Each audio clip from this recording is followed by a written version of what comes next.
The Joe Rogan Experience. Dude, I remember when you lost your job at Nickelodeon. Mm-hmm. We were in the parking lot of John Jocks.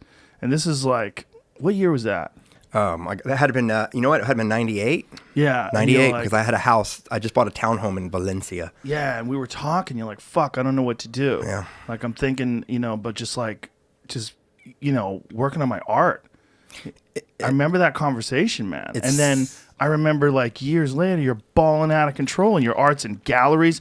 And I had a friend and I went over his house and he had one of your fucking paintings above his kitchen table. I was like, holy shit, that's Todd White's painting. Yeah. He's like, you know that guy? I go, I do jujitsu with him. I'm like, wow. He goes, yeah, he's really talented. He's really good. It was like one of those cocktail party paintings. Yeah. But I remember thinking, this is nuts, man. I'm at someone else's house and Todd White's painting is above his fucking kitchen table. It was wild. I love that. But I was telling you the other day, or just earlier today, rather, that Shore, the restaurant out here. Yeah. I go in, had no idea. I just go in, me and my wife are on date night. We walk in, and I'm like, this fucking Todd White's paintings are everywhere. Yeah, thank you. Well, your style is so distinctive. I can see your like either someone's ripping you off or it's you. So like when I walked in there, I'm like, I'm 99% sure this is Todd White or some Todd White copier. So, I had 13 years in animation. I came out of high school. I got a job at Warner Brothers as a production assistant on the first season of Tiny Toons. But what I did is I looked at every super talented artist, every draftsman, and I would ask questions, and I was drawing every day. I had no social life, and they would give me such great advice. So I looked at it, that's my college, because I didn't go to school. My mom was a painter, so I grew up in a painting household. Her mom was as well.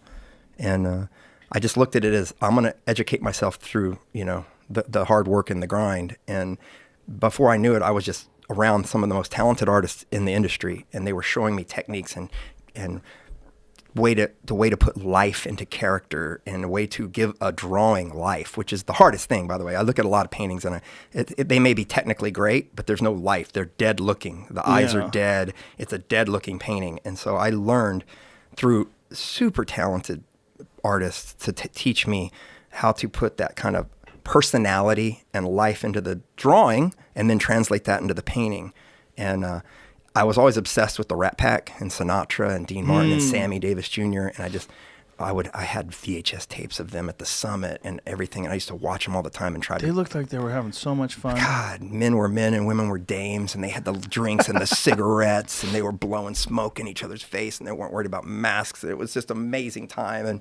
And women were dames. I loved it, Dames is such a great word. And so I just I wanted to capture that in painting, and I wanted to kind of bring some of that timelessness back. And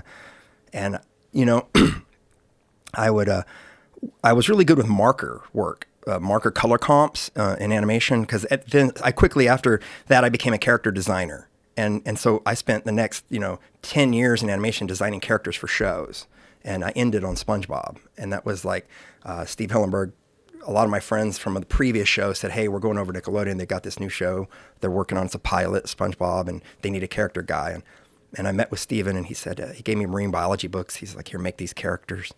And I went home. A marine biology book? Yeah, he was a marine biologist. Really? He went to Cal Arts. He wasn't the best draftsman, but he had good ideas. And he was a really cool dude and a surfer. And so why marine biology? Was he just because it was all about underwater life? Show? I don't know if you've ever seen the show. Well, I've seen it a few times with my kids. I never really paid attention. Yeah, it's just like fish. I didn't know it was underwater. Yeah, it's all fish life. Bubble Guppies is underwater. I don't know what that is. I actually can't stand you don't watching. Watch that with your kids? I don't. The kids have so many shows going on, and they're all so horrible to watch, so I don't stare at any of them. Yeah, Bubble Guppies was my daughter's favorite show for like 2 years. Yeah. Your style, go to his website and pull some of the images of it. Are they all like this? Like do you do other kinds of styles, or is it most of your work like cocktail party? I view my work as it's all personality and relatable. So in my mind, I'm not painting art for your furniture or your living room. I'm not painting something you want to put in your living room. I'm painting something that you want, that you identify with. I think a lot of people. What do you mean by that? Like, if it's not for the living room, like, where is it if you identify with it? Yeah, it's Where put would it you wherever hang you it? identify. Put it where you identify. See yourself in it. You see yourself. You see your boys. Weekend at Vegas, that time you had the greatest time ever. The women had girls' night out, and they see their new stuff. But it's also can like you go to Instagram at all on that? No. That's going to have my newest stuff. Cartoonish. Oh, okay. I hate that word. What? Cartoonish. Cartoonish? Yeah. Really? Yeah. What's a good word? Charactered. Charactered. But no one's going to know what you're saying. I know. So there you go. There's some new stuff right there. That's like the foxes and, so I always want to represent someone's life. I want them to see their life in it. I want them to see their personality in there. Can go back to that picture again? the Chasing foxes. The blonde, like from the left-hand side, the third one, she looks like a bitch. Oh, good. Because right in a group of four. She looks like the mean one. In a group of four, that's like, what you're going to have. Fuck him. See, everyone has their own attitude. Better. Everyone has their own attitude. Everyone has their own personality. Like, out of those three, you know why? She gets everything she wants. I like the girl on the far left, the one in the white. That's my kind of girl. There you go. She's smiling. Soft. She seems like she's happy. She's soft. That one, you got to work for that one that's holding that wine glass too low. She's just too much work. What do we like? We like the thrill of the hunt, not the thrill of the kill. No, I like nice people. I get my thrills in other places. I don't want them in relationships. A lot of people, they look for conflict in relationships. I just look for nice people, man. I like the white. I lucked out. Yeah, you got lucky. I did too. I like the one in the white. That's my kind of girl. But that one with the low wine glass, I'd tell my friends, bro, please don't bring her over to the house. Sugar Shack. So those three, I have no problem with any of those girls. They're fun. Those are fun. But I think the one that Jamie's got the cursor over, she's going to be the most problems. She's going to overdose at your house. She's going to. See, what are we doing? We're having conversations about stupid art, right? Yeah. Like, so, art should be a conversation piece. The one on the far right, she's going to fuck your friends. My friends, you're gonna go on vacation. my clients. She's going to text your friend, can you help me move? And then she's going to fuck all your friends.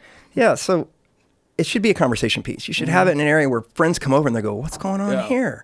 And it represents you. It represents your personality. They say, well, this is how we love our life. And but I know you got to a point where you were like really in demand. Like I remember I was talking to Eddie about it, and he was like, God, Todd is so busy. Like he's like constantly working. Does it ever get to a point where it seemed like labor or like that's a dope Hendrix shirt, son? What you got there? Like that? Hidden by your gay bandana. I'm sorry. It's not gay. COVID. It's more like a rancher's bandana. There you go. We're in Texas. Yeah. Yeah. If it was gay, it would have sequins in it or something. I like that. That's a dope shirt. You can have it. Really? I'll give it to you. Well, you already gave me One this of the coolest shows I ever did. I have the greatest fans of any artist, period, living. They're awesome people, and they show up in droves. And we were doing a show one time, and this client in England came up, and he goes, and I said, dude, that's the greatest jacket I've ever seen. And he goes, you like it? I go, yeah. And he goes, it's yours. And I go, I'm not going to take your jacket. And in my mind, I go, I'm taking his jacket. And he goes, no, man, try it on. If it fits you, it's yours. And I thought, that's fair. I try it on. I'm like, oh, buddy. Fit perfect? He goes, I fix it. He goes, it's yours. Wow. I go, oh, thank you. And then the cool thing is about 10 years later, I was in Toronto doing a show, and a kid came up, an artist kid, and he showed me his work briefly, which I find a bit hard to look at people's work in the middle of my show. And I'm like, oh, that's awesome, dude. And he goes, man, that's a great jacket. And I go, he was about my size. I go, hey, see if this fits you. And it fit him. And I go, it's yours. Wow. And he was like over the moon. He goes, I can't believe it. And then, other people were like, dude, I just bought a fucking $60,000 painting. You gave him a jacket? And he's like, hey, come on, man. You just got to go with the flow. Pay it forward. You got to go with the flow.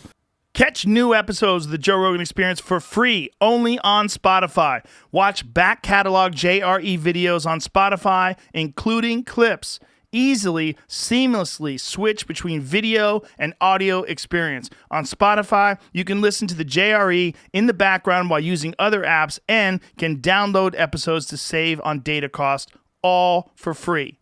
Spotify is absolutely free. You don't have to have a premium account to watch new JRE episodes. You just need to search for the JRE on your Spotify app. Go to Spotify now to get this full episode of The Joe Rogan Experience.